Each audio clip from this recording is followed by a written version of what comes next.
हाल ही में म्यांमार में 7.7 मैग्नीट्यूड का अर्थक्वेक आया है, जो कि बहुत ही विनाशकारी रहा है।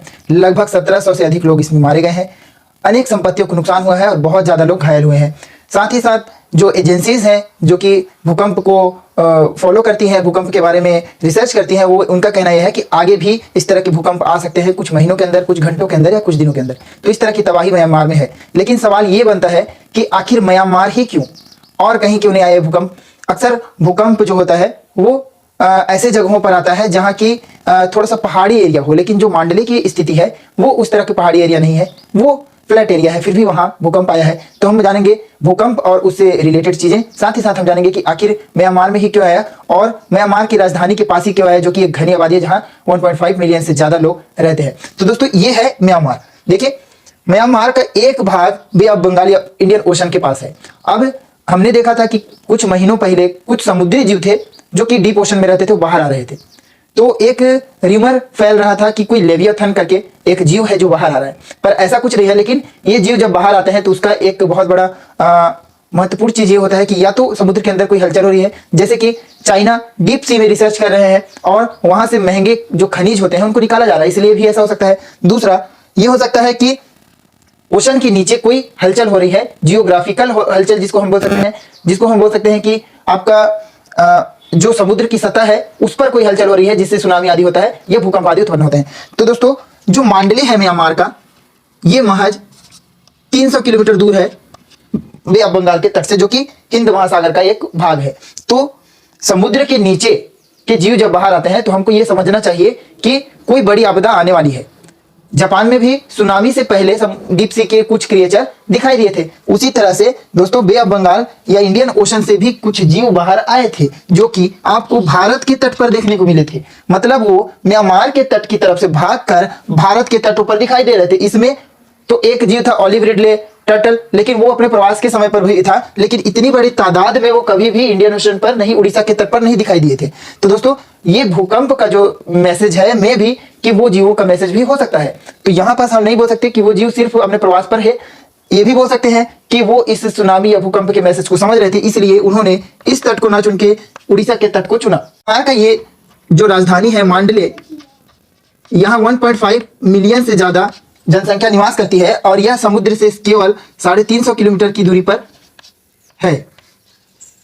तो इस तरह से म्यांमार का जो जियोग्राफिकल आप संरचना देख रहे हैं वो काफी हद तक समुद्र से जुड़ा हुआ है और समुद्री जीवों का जो प्रवास है या फिर वहां से कहा जाए कि वो भाग रहे हैं, उसका कारण हो सकता है कि उन्हें इस भूकंप के बारे में पहले से ही कुछ अनुमान था, जो कि हम अनुमान नहीं लगा पाए, क्योंकि ये जीव बहुत ही नीचे रहते हैं और इनमें कुछ स्पेशल फंक्शन होते हैं या कहा जाए कि स्पेशल सेंसेस होते हैं। इस सेंस को वो करके और अपने जीवन की रक्षा कर सकते हैं। तो यहाँ पास ये चीज समझने वाली बात है कि ये जीव जो भाग रहे थे या जो उड़ीसा के तट पर दिखाई दिए थे, या कहा जाए कि केरल और क्या बोलते हैं तमिलनाडु के तट पर दिखाई दे रहे थे, वो इसलिए भी हो सकता है क्योंकि उनको पता था कि इसके अपोजिट डायरेक्शन में जहां से वो भाग कर आ रहे हैं वहां कुछ बड़ी आपदा आने वाली है, और म्यांमार में जो आप भूकंप देख रहे हैं वो एक उसका सूचना है। तो दोस्तों समुद्र के जीवों पर या समुद्री क्रिएचर जो होते हैं उन पर हमको बहुत ही ज्यादा शोध का एक बहुत बड़ा हमारा रिस्पॉन्सिबिलिटी है कि हम उसको शोध करें, जाने कि ऐसे जीवों के बारे में जाने, ये जीव किस तरह से रिस्पॉन्स करते हैं, प्राकृतिक चीजों पर किस तरह से इनका सेंस काम करता है, उन चीजों पर जाने।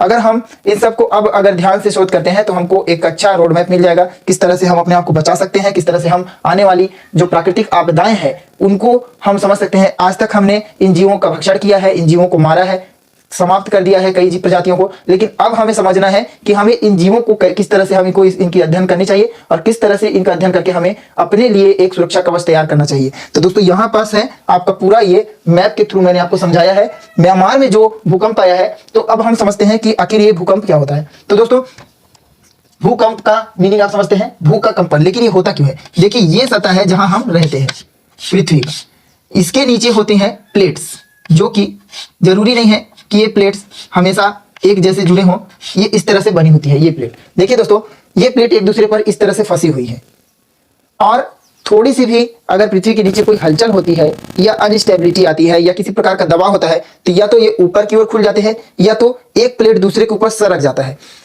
इसके सरकने, ऊपर उठने, नीचे धंसने, इन गतिविधियों से भूकंप उत्पन्न होता है। तो दोस्तों अगर ये हल्का सा सरकेगा तो उसका भी एक पैमाना है कि 3 से नीचे मैग्नीट्यूड वाला जो भूकंप होता है उस पे हमको ज्यादा मतलब नुकसान नहीं होता है, लेकिन 7+ वाले जो भूकंप हैं वो बहुत ही ज्यादा विध्वंसक होते हैं। और यहाँ पास जो आया है म्यांमार में वो 7.7 था, जो कि बहुत ही विनाशकारी विध्वंसक प्रकार का भूकंप था।